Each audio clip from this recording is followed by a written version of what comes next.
Buenas noches, mis hermanos. Es un gusto volverlos a saludar. Yo soy el pastor Dixon Klinger.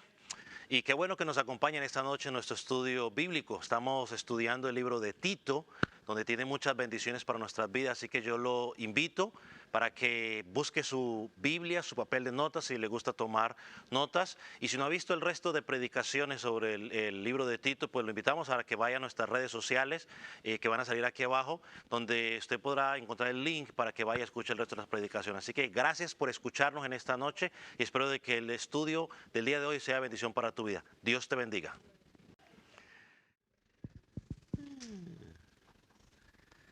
Quiero que me acompañe al libro de Timoteo una vez más. Tito, perdón. Tito, capítulo 1. Bienvenidos a aquellos que nos están siguiendo a través de la transmisión en vivo. Así que qué bueno verlo.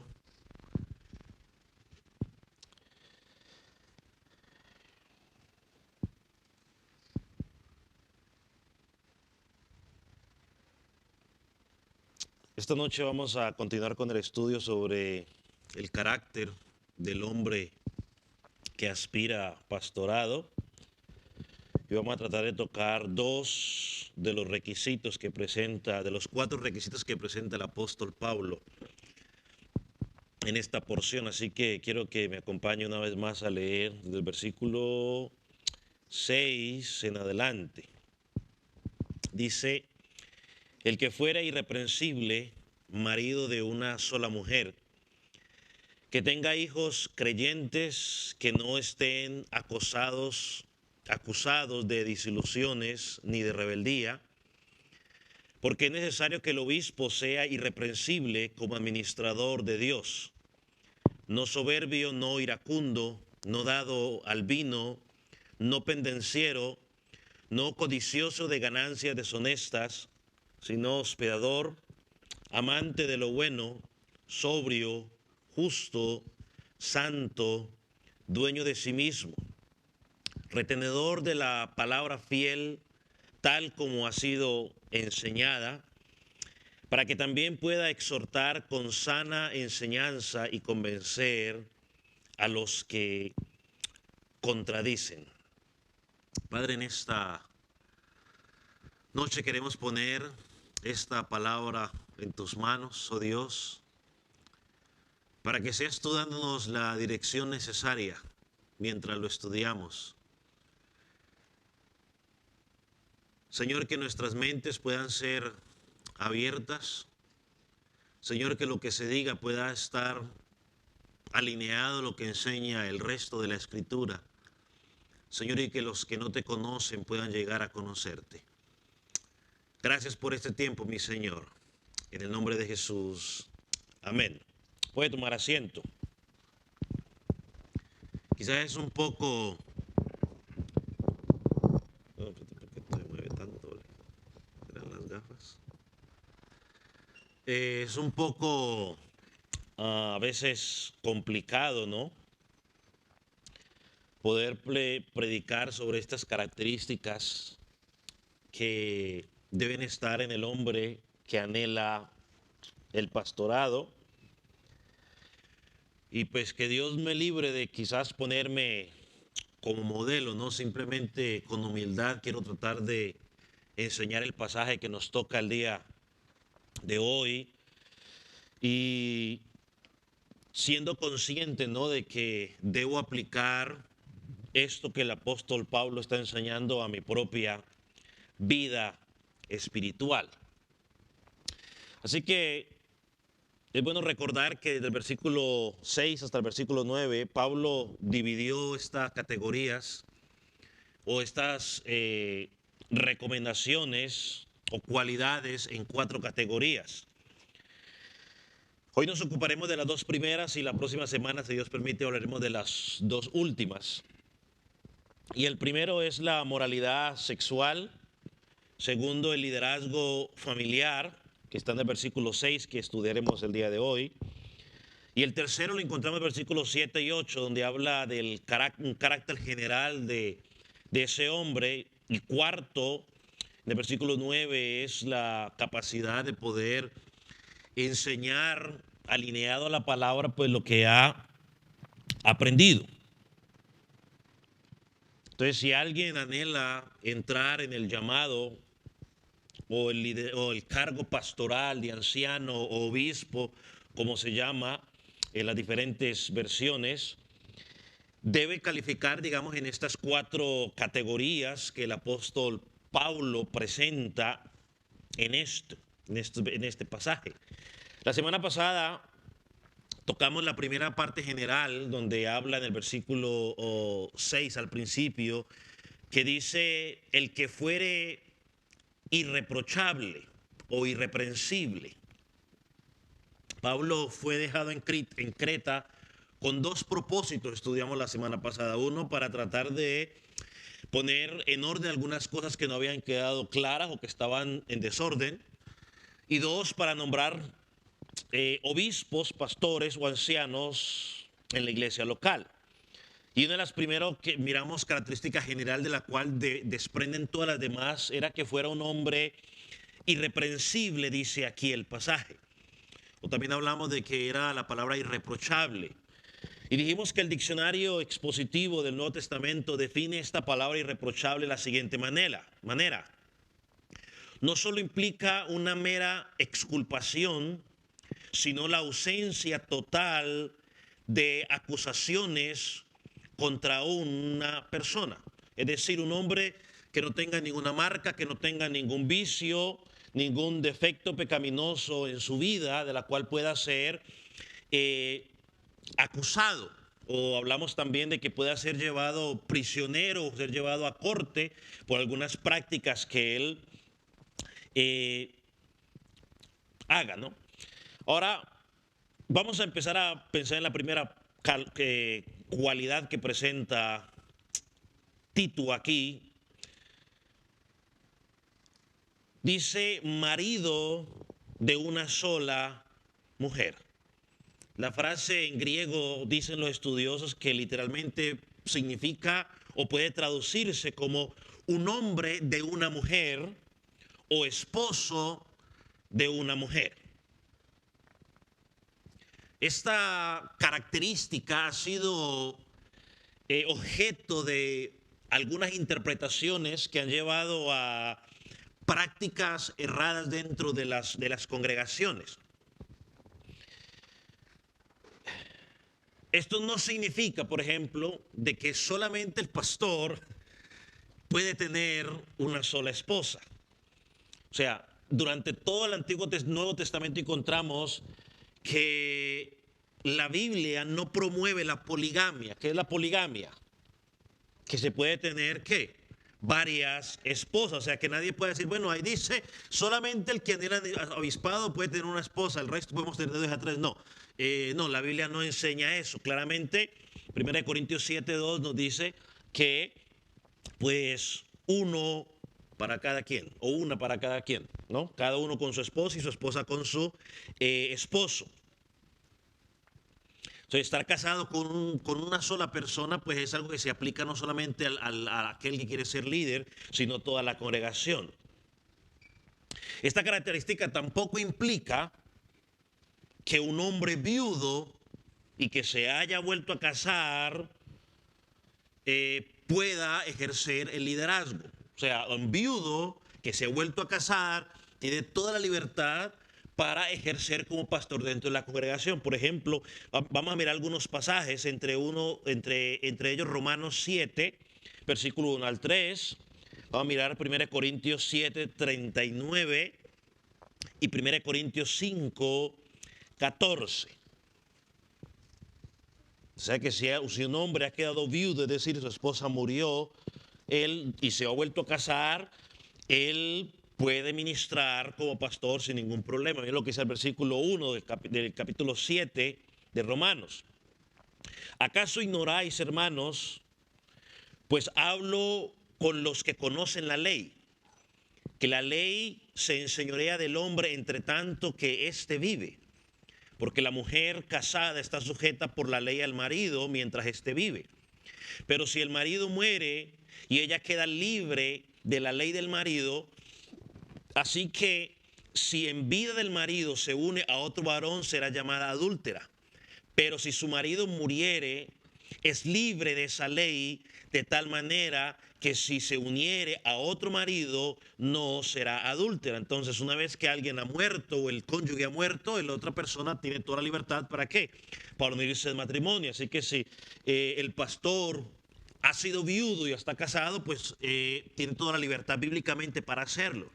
1 Corintios 7:39 dice lo siguiente: la mujer casada está ligada por la ley mientras su marido vive, pero si su marido muere, libre es para casarse con quien quiera, con tal que sea en el Señor. Es decir, que lo puede hacer conforme a los principios que Dios ha establecido. Y añadiría yo ahí, no, en el Señor significa con alguien que profese ¿qué? Su misma fe. 1 Timoteo 5:14. Quiero pues que las viudas jóvenes se casen, críen hijos, gobiernen su casa, que no den al adversario ninguna ocasión de maledicencia. Es decir, si alguien muere, dice Pablo aquí, y está viuda o viudo y es joven, dice él, pues que se case y que se siga multiplicando si todavía tiene la posibilidad de hacerlo. Una tercera cosa que no significa este pasaje,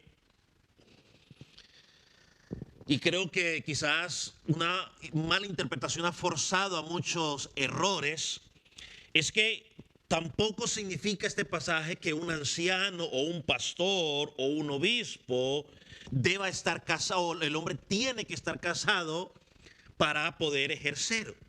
Porque si hubiera sido el caso, pues el apóstol Pablo directamente hubiera dicho, y los solteros pues no lo pueden hacer. Hay muchos jóvenes que a veces los impulsan a casarse antes de tiempo simplemente para poderlos poner en el liderazgo como pastores. Este pasaje no enseña eso. 1 Corintios 9:5, mire lo que dice.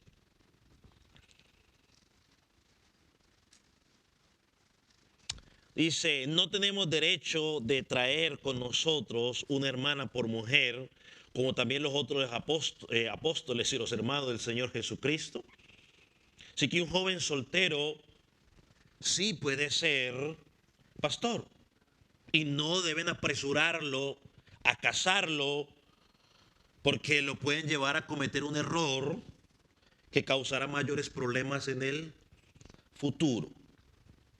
Entonces alguien nos pregunta, pastor, ¿y qué del divorcio? Bueno, creo que está incluido en la característica que miramos al principio, irreprensible. Yo creo que un hombre divorciado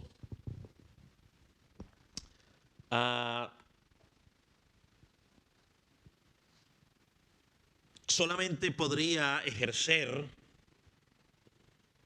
como pastor si cumple lo que dice 1 Corintios 15:14-15, es decir, él del mundo llegó a Jesucristo con su esposa que no es cristiana, y él conoce a Jesucristo, empezó a servir al Señor, recibe el llamado, está sirviendo, y su esposa decide abandonarlo por causa de su fe. Eso es lo que dice 1 Corintios 15:14-15. Miren lo que dice. Porque el marido incrédulo es santificado en la mujer, y la mujer incrédula en el marido. Pues de otra manera nuestros hijos serían inmundos, mientras que ahora son santos. Pero si el incrédulo se separa, sepárese, pues no está el hermano o la hermana sujeto a servidumbre en semejante caso, sino que a paz nos ha llamado Jesucristo. Es decir, que Pablo lo que está diciendo aquí es, una vez que usted llega a Jesucristo y su esposo, su cónyuge, lo abandona por causa de Jesucristo, usted es libre de separarse. Así que ese hombre tiene la libertad para poder seguir ejerciendo, porque no fue un divorcio por adulterio y nada por el estilo, sino porque fue un abandono por causa de ¿qué? De la fe de ese hombre. ¿Cómo? 1 Corintios 15. La suya no dice eso.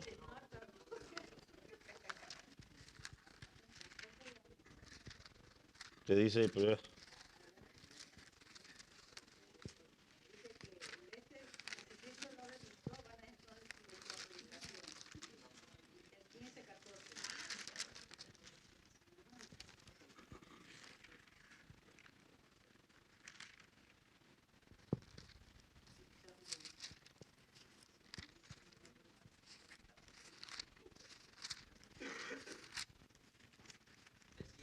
es 7, perdón, 7:14, que no habían dicho antes, hombre.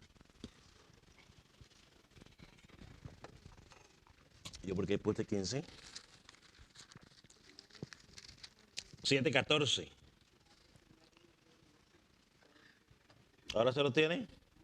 Ahora sí, leámoslo otra vez entonces. O lea el 13 también, dice, y si una mujer tiene un marido que no es creyente y él consiste en vivir con ella, pues no lo abandone. Porque el marido incrédulo es santificado con su mujer y la mujer incrédula es en el marido.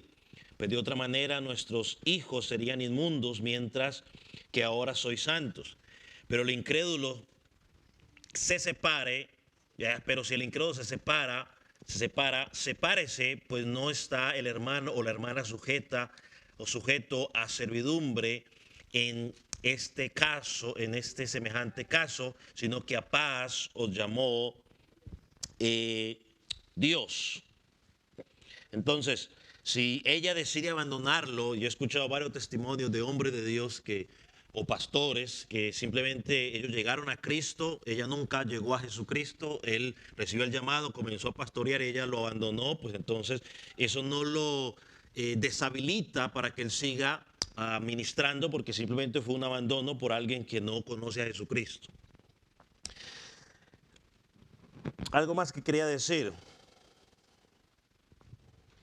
El pasaje dice, yo tenía, ¿dónde están las otras cosas? No, eso lo voy a hacer más adelante.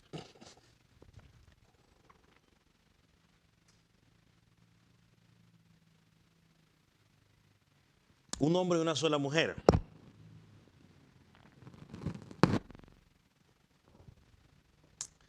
El texto dice marido de una sola mujer.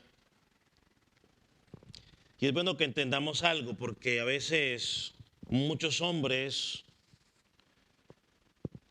tienen una sola esposa, oficial, si usted permite llamarlo de esa manera, pero no son hombres de una sola mujer.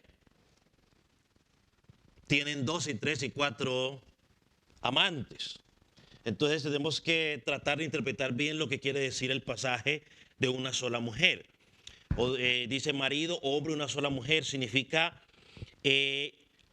o el pasaje lo que está hablando es la fidelidad de ese hombre a la mujer que es su esposa. Eso es lo que apunta el pasaje. Pablo vivía en una sociedad promiscua. Tito fue enviado también donde había mucha promiscuidad. Y Pablo le dice, cuando vayas a nombrar ancianos en esa congregación, en esa iglesia local, busca hombres que tengan una reputación intachable. Es decir, un hombre que no sea conocido en la ciudad por escandaloso, que no sea conocido en la ciudad por sus amantes pasados o por tener hijos ilegítimos, o es decir, fuera del matrimonio, porque más adelante pueden ser usados para perturbar el ministerio de este hombre. Busca hombres que sean fieles a la mujer que han elegido por esposa. Y aquí alguien podría preguntar, pastor, ¿y qué pasa? Porque estas preguntas normalmente salen mucho cuando se toca ese tema. ¿Qué pasa cuando ese hombre cae en adulterio? Después de la disciplina lo podemos restaurar al puesto de pastorado. Vamos por un momento a Proverbios capítulo 6, porque creo que este pasaje nos va a ayudar a contestar la pregunta. Proverbios capítulo 6. Versículo 27, hablando del contexto del adulterio, mire lo que dice el proverbista allí en ese pasaje. Lo tiene. Versículo 27. Dice, o bueno, el versículo 26 en adelante.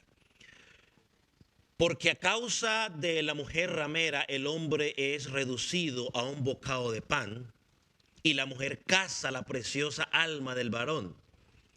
Dice, ¿tomará el hombre fuego en su seno sin que ardan sus vestidos?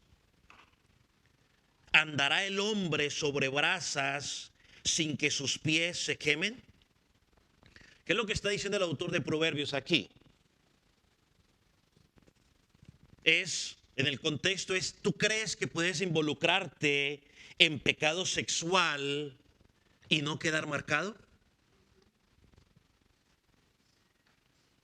O en otras palabras, ¿crees que involucrarte en adulterio no tendrá consecuencias dolorosas? Porque vea el ejemplo que él hace aquí.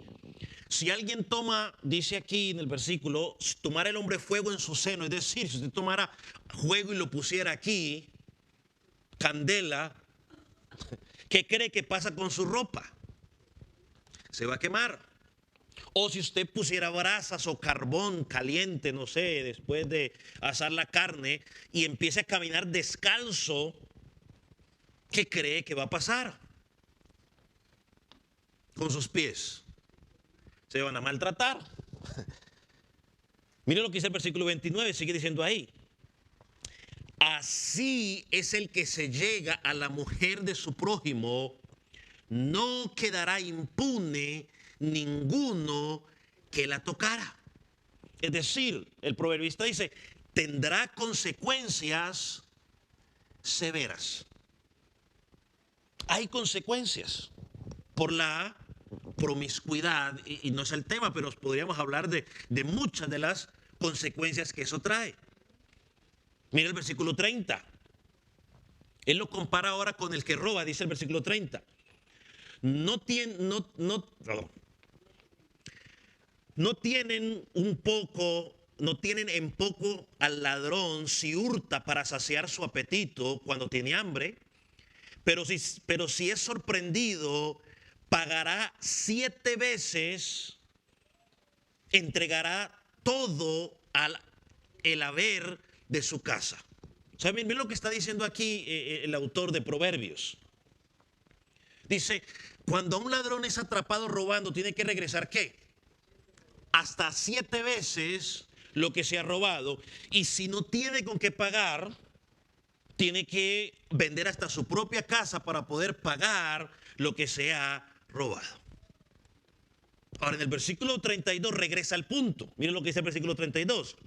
Mas el que comete adulterio es falto de entendimiento y corrompe su alma el que tal hace. ¿Por qué? Bueno, porque este no es como un ladrón. El ladrón, cuando roba y lo pillan, puede restituir. El adúltero no puede restituir. O sea, no hay forma de cómo restituirlo. Él no puede regresar lo que hizo. Así llore, patalea, lo que quiera. Es imposible regresarlo. Mire el versículo 33. Heridas y venganza hallará, y su afrenta nunca será borrada. Lo que está diciendo el proverbista es, llevaste fuego en tu seno, pues te quemaste. Caminaste sobre brasas, pues te quemaste. No puedes arreglarlo, no puedes hacer el bien, simplemente queda allí. El adulterio trae oprobio, es decir, trae heridas, trae deshonra y nunca podrá ser borrado. Vamos a un pasaje, vamos a leerlo, Génesis 49, versículo 3.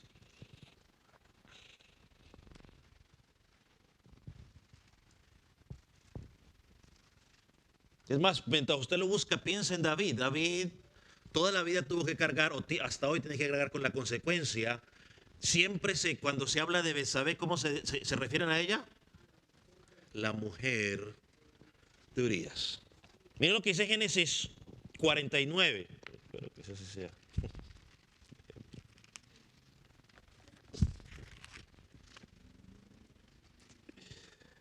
¿Lo tiene? Génesis, ¿cuántas Génesis?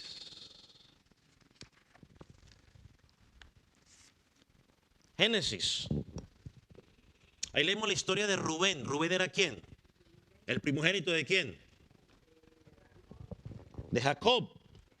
El primogénito de Jacob. Mira lo que dice: Rubén, tú eres mi primogénito, mi fuerza, el principio de mi vigor, principal en dignidad, principal en poder, impetuoso como las aguas, pero no serás el principal. Tenía muchos dones, muchas capacidades. Mire cómo tenía poder, tenía dignidad, tenía todo, pero no pudo controlarse a sí mismo. No tendrás preeminencia, le dice su padre. ¿Por qué? Versículo 4, en la parte final dice: porque cuando subiste al lecho de tu padre, entonces te embeleciste subiendo a mi estrado. Hermano, el pecado del adulterio contamina, y el privilegio y la dignidad desaparecen. Permítame leer un comentario que hicieron sobre este pasaje de Proverbios 6. Miren lo que dice: no se condena a un hombre que es ladrón por la pobreza que se le compadece, mientras que al adúltero va a la ruina bajo todas las circunstancias de desprecio. El robo puede repararse, y eso en abundancia, pero el adulterio y sus consecuencias son irreparables. ¿Quién hace esto? Quien toca a la esposa de otro se autoasesina, es decir, pretende arruinar su posición y su propiedad y su prosperidad en la vida. Es lo peor y lo más inextinguible deshonra de uno mismo.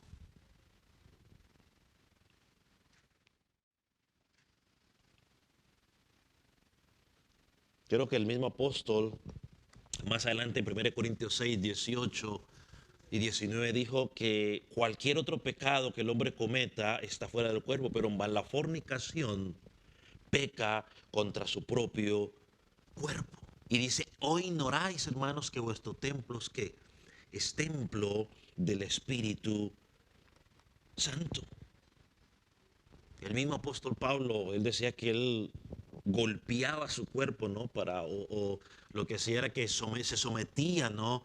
A dominio propio para no ser arrastrado por el pecado, luego de ser, para que él no fuera heraldo para otros y luego se condenara él mismo, ¿no? Entonces,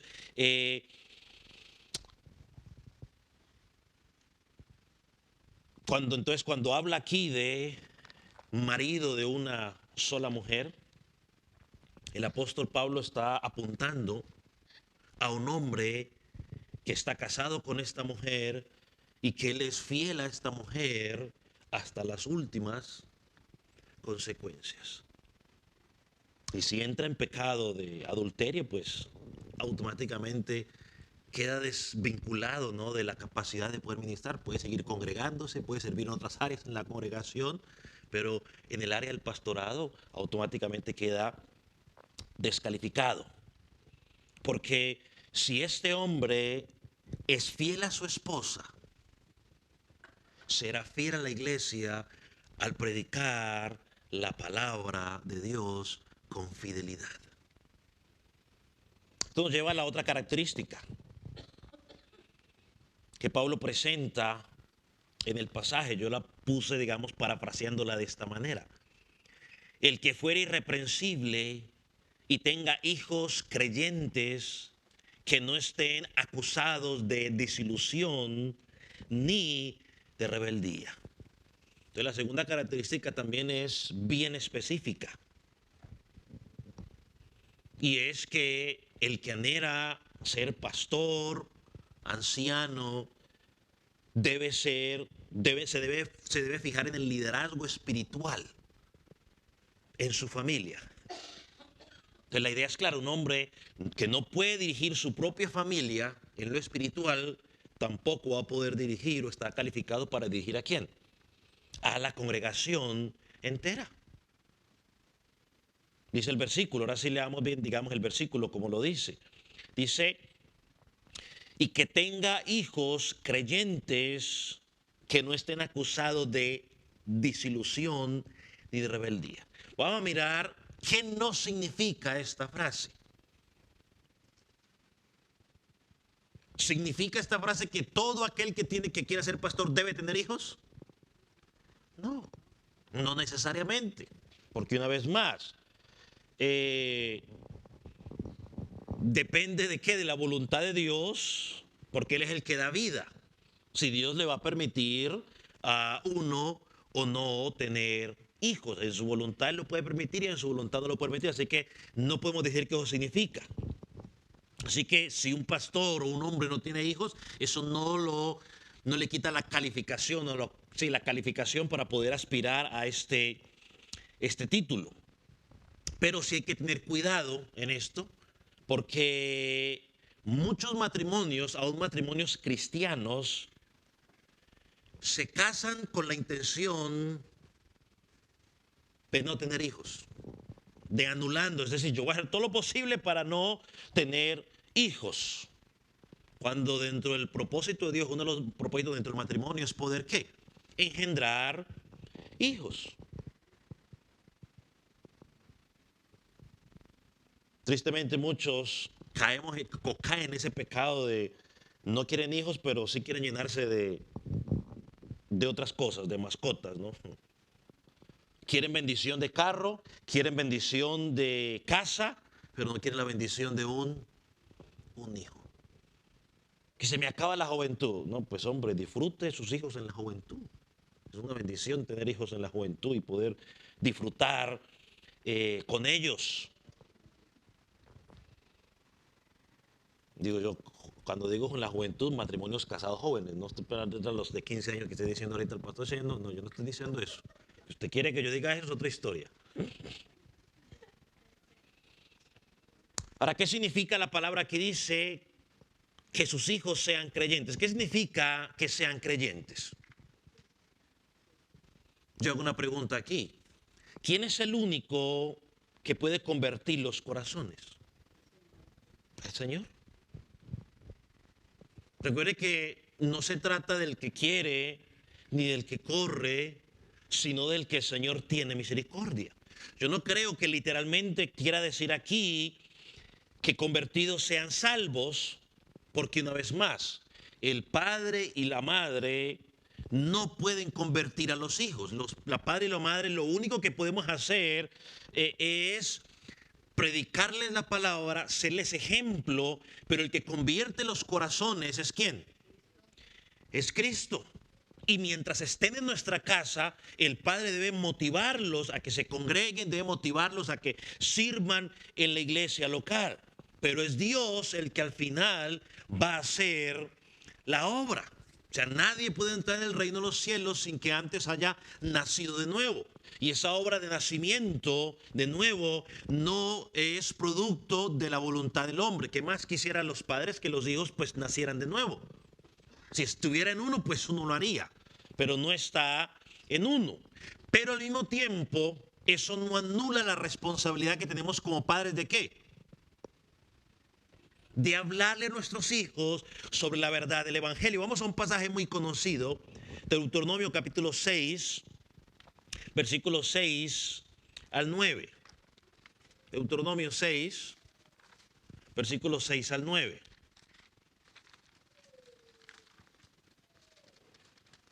¿Lo tiene? Dice, Y estas palabras que yo te mando hoy estarán sobre tu corazón. ¿Sobre el corazón de quiénes? De los padres. Primero en el corazón de los padres. Y ahora que están en el corazón, o sea, en la mente tuya, la repetirás a tus hijos. Y hablarás de ellas estando en tu casa, andando por el camino, al acostarte, cuando te levantes. Y las atarás como una señal en tu mano y estarán como frontales entre tus ojos y las escribirás en los postes de tu casa y en las puertas. Iglesia, tengámoslo bien claro. La iglesia local lo único que hace es aportar el granito de arena a la educación espiritual que tú como padre estás haciendo con tu hijo. Es lo único que la iglesia hace. La responsabilidad recae sobre los padres. Los hijos simplemente vienen un rato a la congregación. La responsabilidad recae únicamente sobre los padres. ¿Usted recuerda las palabras de Pablo cuando habla de Timoteo allá en 2 Timoteo capítulo 1 versículo 5? Y él dice, trayendo a la memoria la fe no fingida que hay en ti, ¿cierto? Pero después, ¿qué dice?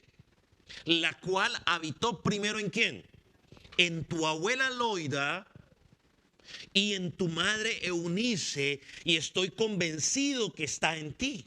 O sea, ¿qué es lo que Pablo está reconociendo allí?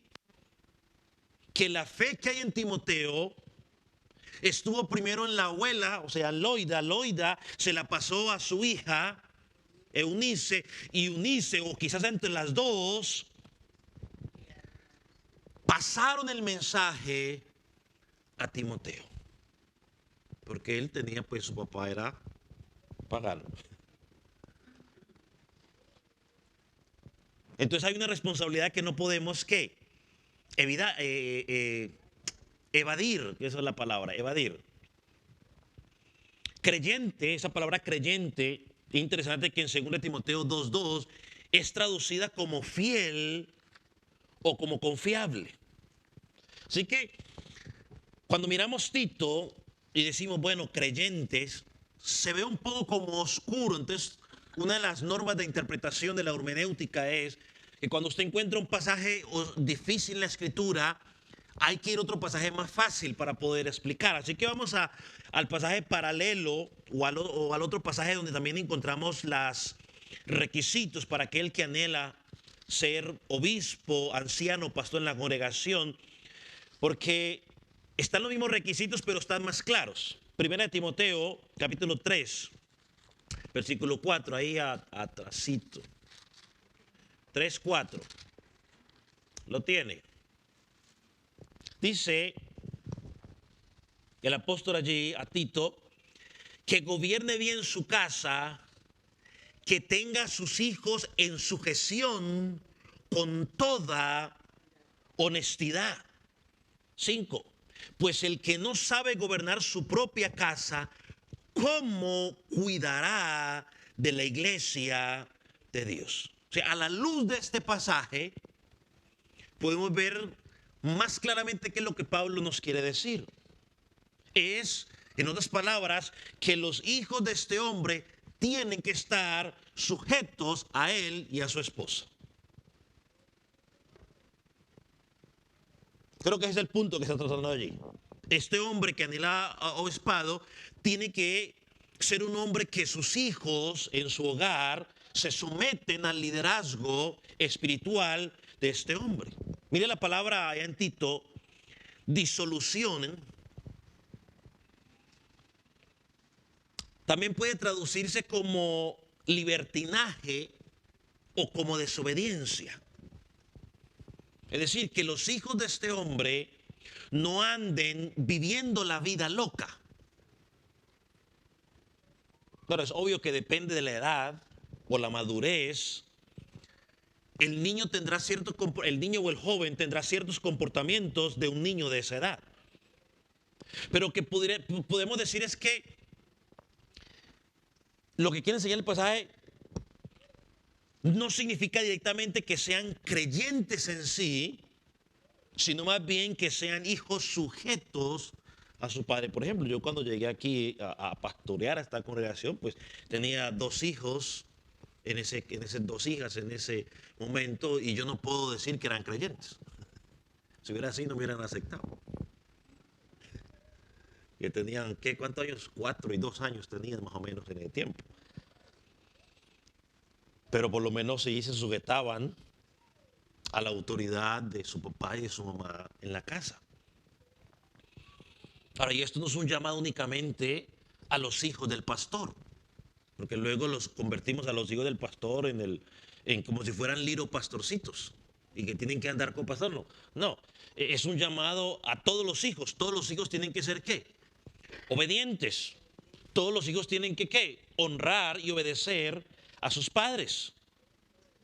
El hijo tiene que aprender a obedecer las normas impuestas por sus padres. Los hijos tienen que entender que si viven una vida ligada a los vicios o a los placeres mundanos, les traerá aún mayor condenación. Así que si ese hombre anhela pastorado y sus hijos viven en su casa con él, esos hijos tienen que estar sometidos. Si esos hijos viven una vida mundana o pagana, pues lo descalifican.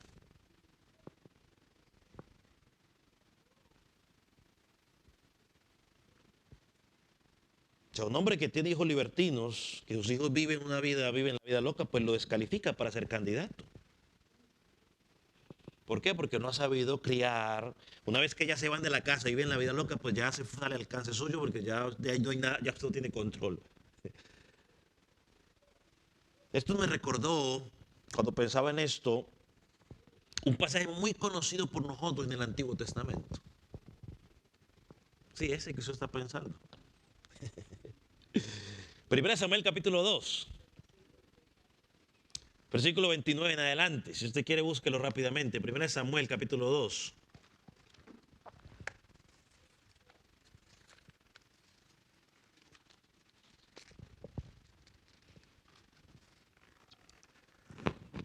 Ya ahorita ya se acordó más. Dice, versículo 29. Porque habéis hollado mis sacrificios y mis ofrendas que yo mandé ofrecer en el tabernáculo. Y has honrado a tus hijos más que a mí, engordándolos de lo principal de todas las ofrendas de mi pueblo Israel. Por tanto, Jehová, el Dios de Israel, dice: yo había dicho que tu casa, la casa de tu padre, andaría delante de mí perpetuamente, mas ahora ha dicho Jehová: nunca yo tal haga, porque yo honraré a los que me honran y a los que me deshonran serán tenidos en poco. Versículo 30. He aquí vienen días en que cortaré tu brazo y el brazo de la casa de tu padre, de modo que no haya anciano en tu casa. Verás tu casa humillada mientras Dios colme de bienes a Israel, y en ningún tiempo habrá anciano en tu casa. El varón de los tuyos que yo no corte, el varón de los tuyos que yo no corte de mi altar, será para consumir tus ojos y llenar tu alma de dolor, y todos los nacidos de tu casa morirán en la edad viril. Y te será por señal esto que acontecerá con tus 2 hijos, Onfi y Finés, ambos morirán en un día.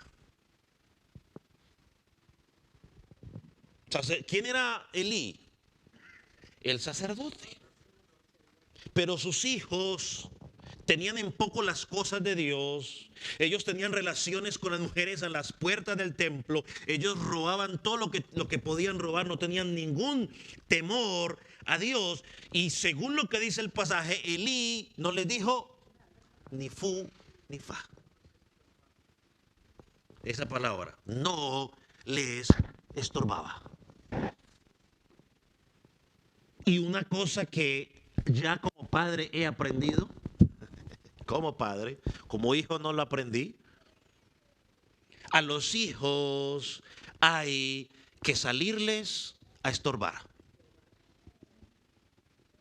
Así se enojen. así se molesten, así hagan lo que quieran hacer, al hijo hay que salirle a estorbarle.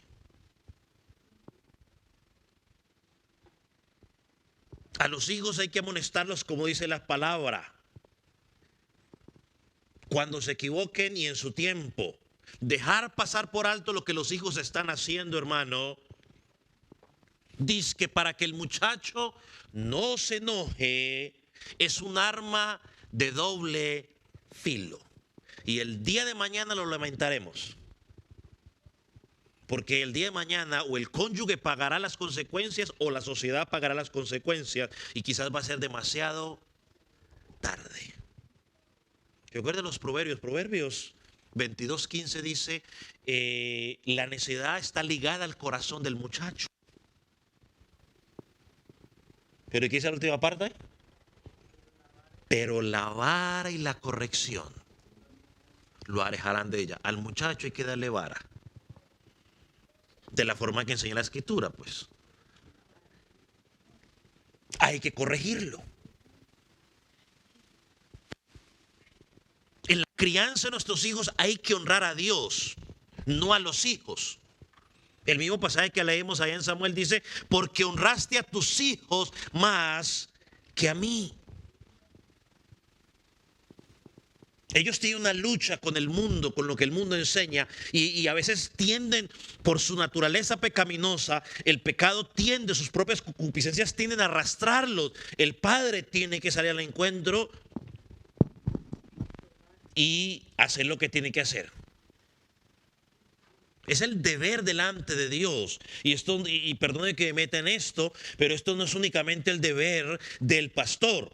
No, que el pastor sí tenemos que preocuparnos porque tenga a sus hijos en sumisión, pero mientras que los hijos míos hagan lo que les dé la gana. No, un momento, pueblos, para todos. O sea, todos estamos involucrados. Porque cuando castigamos a nuestros hijos, les estamos mostrando, mira muchacho, hay algo hay alguien más grande que papá y mamá.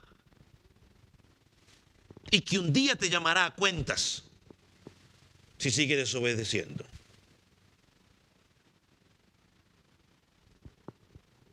Y entendamos, recordemos que no solamente porque el papá y la mamá pueden ser fieles a Dios, pero eso no hace que el hijo sea salvo. La salvación es personal. El hijo un día tiene que tomar la decisión por Cristo. Nuestra responsabilidad es enseñarlo, guiarlo. Los niños necesitan de Jesucristo. Una de las razones por las cuales cuando hacemos énfasis, por lo menos en la congregación, decimos joven, niño, adulto, necesitas de Cristo.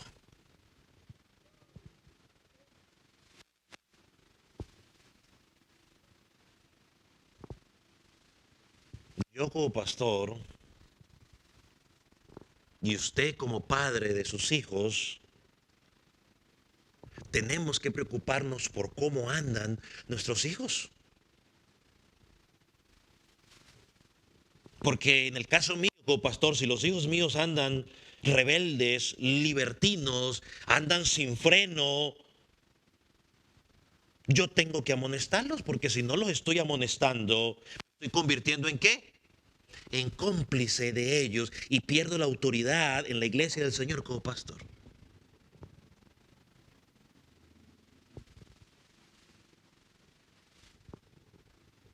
Usted tiene que amonestarlos. Su hijo no puede andar libertino mientras viva en su casa. O sea, si salió de mi casa, pues ya no puede nada. Pero mientras viva en su casa, su hijo no puede andar como libertino.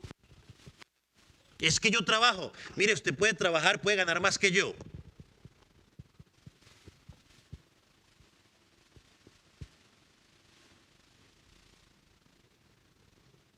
Puede ser soldado en los Estados Unidos.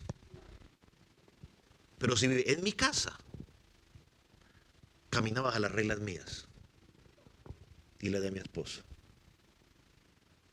No bajo sus reglas.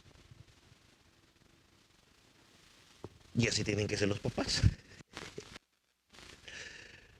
Y si algunas veces el hijo presenta síntomas de rebeldía, bueno, que sean síntomas por las propias concupiscencias de él y no por la falta de enseñanza y ejemplo dado por los padres. Hermanos, debemos ser fieles a Dios. ¿Por qué? Porque Él nos dio la autoridad para ello.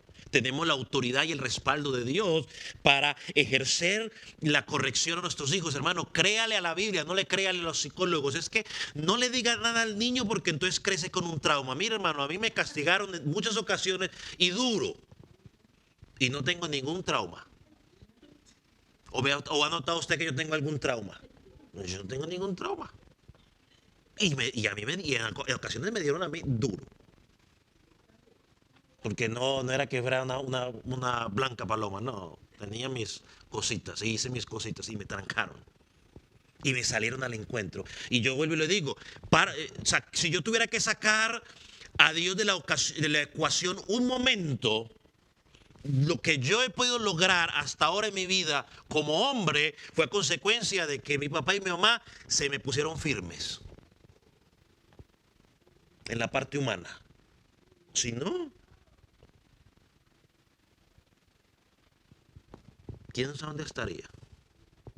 O quizás estaría hasta muerto porque yo peleé y batallé porque quería una moto. Y ellos no, porque si la compramos se mata usted. Y yo peleé y peleé y peleé y nada. Y ellos no cedieron. A veces no hay que ceder. Así se para el muchachito en la cabeza.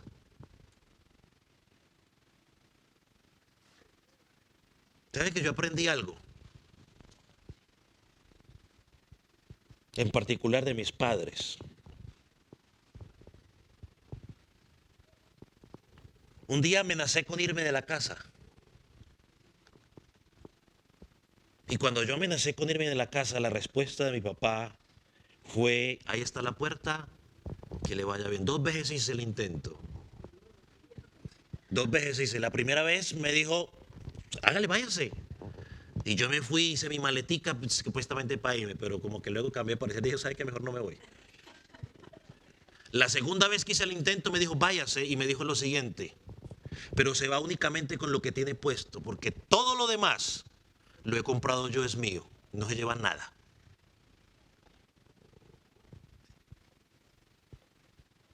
Yo amo a mis 3 hijos, pero mientras ellos 3 vivan en la casa que comparto con la mamá de ellos, mi esposa, y nosotros 2 los mantengamos, Chajaira, Charisa y Yayel tienen que someterse a las reglas que nosotros tenemos. Y si no les gustan, se tienen que ir. Así hagan la pataleta que hagan. Se van a tener que ir. Y yo se lo he dicho a algunos hermanos aquí. Hermanos, no le dé miedo si su hijo le está amenazando. Y es que me voy, no se deje sobornar, dígale, váyase. No se dejen sobornar. Pastor, cállese, estarán diciendo los muchachos. No, no me voy a callar. Padres, no se dejen sobornar. Si su hijo le amenaza y es que me voy, pues dígale, váyase, mijo, váyase. Dios le bendiga. Venga y coma aquí de vez en cuando, pero váyase, haga su propia vida, ponga sus propias normas, váyase. Pero en mi casa, no. Va a hacer lo que a usted se le da la gana. Mi casa llega a las 9, 8, pero mi casa no llega a las 11 de la noche todos los días o 12 porque a usted se le da la gana. Pues no, se largó. Deje de ser alcahueta, padre. Bótelo. No sea como Elí. No se deje manipular. Así gane mucho dinero, pues bueno, pues si gana mucho dinero, pues vaya, manténgase. Cuando pague su teléfono, su aseguranza, su carro, su alimento, la cortada del pasto y toda la situación que es responsable, pues entonces hablamos. Que porque ganan $300 a la semana y porque cosas están contentos, sí, claro, pero es que el papá le paga el celular, el papá le paga la seguro del carro, la comida, la casa. Ella podrá decir lo que quiera. No, es que yo pago mi carro, sí, pero yo le pago el teléfono, le pago la línea, le pago el teléfono, le pago la línea, le pago la aseguranza del carro, le doy para el gas. Y a la otra también. Y los hijos de los pastores siempre sufren porque terminan expuestos. No, pero gracias a Dios ellas andan en línea hasta ahora. Esperemos que siga así. Entonces, hermano, padres, yo ya entré en esa área de los hijos ya que quieren ir saliendo de la casa, que van creciendo. No se deje sobornar, manipular por su hijo. Por favor, no caigan en ese error. Ellos van a hacer el intento. Yo lo intenté. Y sé de muchos padres que sus hijos, que me han contado que sus hijos lo han intentado. No se deje sobornar. Y verá que se le acaba el cuento. Volviendo a nuestro pasaje.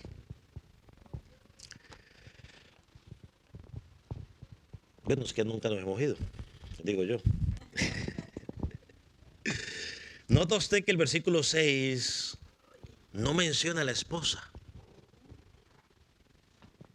Interesante, ¿no le parece? No dice nada de la esposa. Bueno, es que en la escritura hay un mandamiento claro para la esposa. ¿Cuál es? La esposa es estar ¿qué? Sujetas a su esposo, respetar a su marido en el temor al Señor. Este es el mandamiento de Dios por matrimonio. Entonces, los dos son una sola carne. Entonces, al someterse al esposo, los hijos al obedecer al padre, están obedeciendo ¿a qué? A la madre, están honrando a la madre. La hermana aprende a ser ayuda idónea. Una mujer un matrimonio donde la mujer no se somete a su marido, no lo respeta, le está quitando la autoridad. Y si ella manda ahí, tiene que arrepentirse porque eso no trabaja así. Hay igualdad. Creo que esto es lo que yo iba a decir al principio y no lo dije. La salvación para el hombre y para la mujer es la misma. Los dos somos salvos de la misma manera. Tenemos derechos, los dos tenemos los mismos derechos. Pero cuando estamos hablando de función, responsabilidad dentro del hogar, dentro de la congregación, hay una diferencia. Y ella aprende a ser ayuda idónea. O sea, ella es una ayuda en ese proceso de lo que podemos encontrar aquí. Una mujer que ayuda a su esposo, trabajan juntos, respeta la autoridad y ven cómo sus hijos están sometidos, no son rebeldes ni andan en libertinaje, ni dentro ni fuera del hogar. Si Dios nos da vida, entonces la próxima semana miraremos los otros dos, del versículo 7 al versículo 9, los otros dos cualidades que el apóstol presenta aquel hombre que anhela pastorado. Vamos a orar, ponga sobre sus pies.